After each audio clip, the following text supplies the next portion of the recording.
What if there was a way to tell which cards you should buy because they were going to go up in the future and which ones would not? That's what we're going to talk about in this video. So if you want to know which cards are actually good investments and which ones are not, stay tuned. Hello everyone and welcome back to the channel. My name is Doc and we're going to go over in this video how you know if a card is actually going to go up or whether or not you should pass on it. And for anybody that's new to the channel, you should hit the subscribe button right now. And just so you know, YouTube has changed its algorithm and also its whole thing. So if you don't hit the notification bell and if you don't come back to your subscriptions, you're never going to see my videos. So please go to your subscriptions and go check out all the videos you've missed. I probably put out like 5 or 6 that you haven't seen so far. But anyway, for those of you that know me, you know I put out a newsletter called High-End Sports Cards, and this video is actually a companion to that. I'm going to show you a preview right here. So this publication already went out, so if you want to read it, please hit the subscribe button in the description. But anyway, this is what we're talking about. How do you know which cards go up and which cards do not? Because you can't really invest if your values aren't more in the future than they are right now. And this is actually the issue. So in this newsletter edition, I actually compared the SGC 9.5 Mickey Mantle to gold and the S&P 500.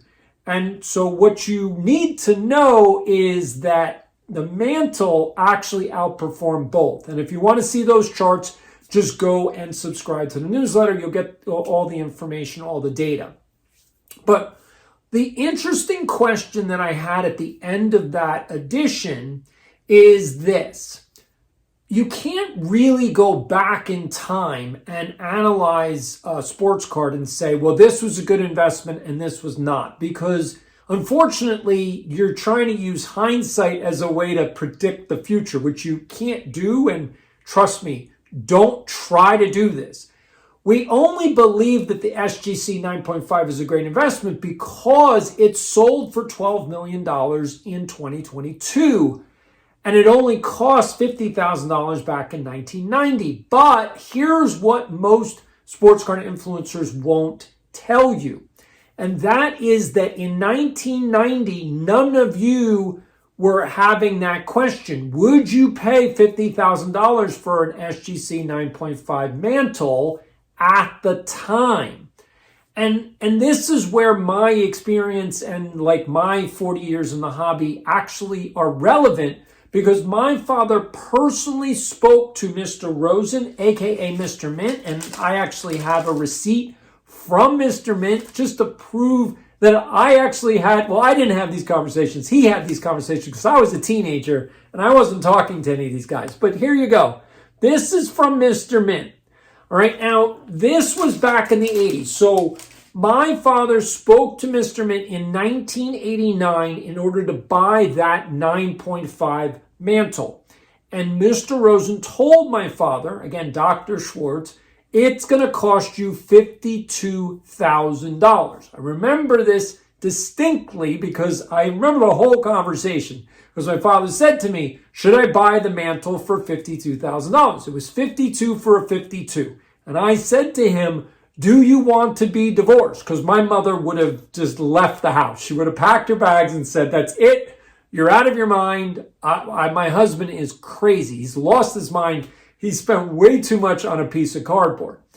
And what most people don't know, and especially the sports card influencers who just got into this hobby in 2019 and over the pandemic, they don't know anything about the history. And so what I want everybody to realize is that in 1989, Mr. Rosen couldn't find a buyer. My father, so Mr. Rosen told him, you can buy it for $52,000. And my dad passed on it because I told him, you can't buy the card. What are you, crazy? Don't do that. And so he didn't sell the card for another year. He tried his best. He kept talking to people. Hey, I have this mantle. It's the finest example I've ever seen. It's the greatest card in the world. But everybody just thought he was like a salesman going, well, of course he's going to say it's the finest example. Of course he's trying to sell the card. He wants $50,000.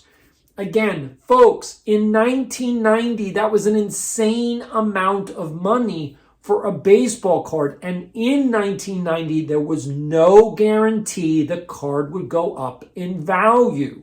There was no history to sports cards going to the moon. None. No card had sold for more than $500,000. And that was the Honus Wagner that Gretzky and Bruce McNall bought, which later we found out was a trimmed card. So there's already fraud and scamming and all of this nonsense in the hobby way back when, which if you're new to this hobby, you're probably like, oh my God, there's a lot of scammers. There's always been scammers. Like, that's just the hobby. Anywhere there's money, there's gonna be fraud.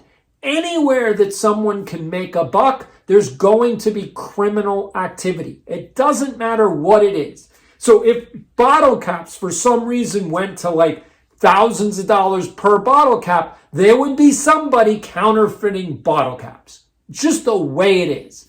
So I want everybody to kind of get that perspective. So you can't look at the mantle in 2026 and go, well, it's worth, again, I created an AI bot to figure out what it's actually worth, and I'm getting very close to getting it totally done. So we know it's worth around 12 million. We don't know the exact figure because, again, that sold in 2022. We don't know what it's really worth in 2026. We can estimate it. That's why I created the AI bot, to let us know a much more closer evaluation. But let's just go with it's worth around 12 million. But when it's worth around 12 million, yeah, you could go back in time and go, of course I'd spend $50,000 to make 12 million. That's a no-brainer. But you didn't know that at the time. So here's the question that I want everybody to answer. All right, so pay close attention.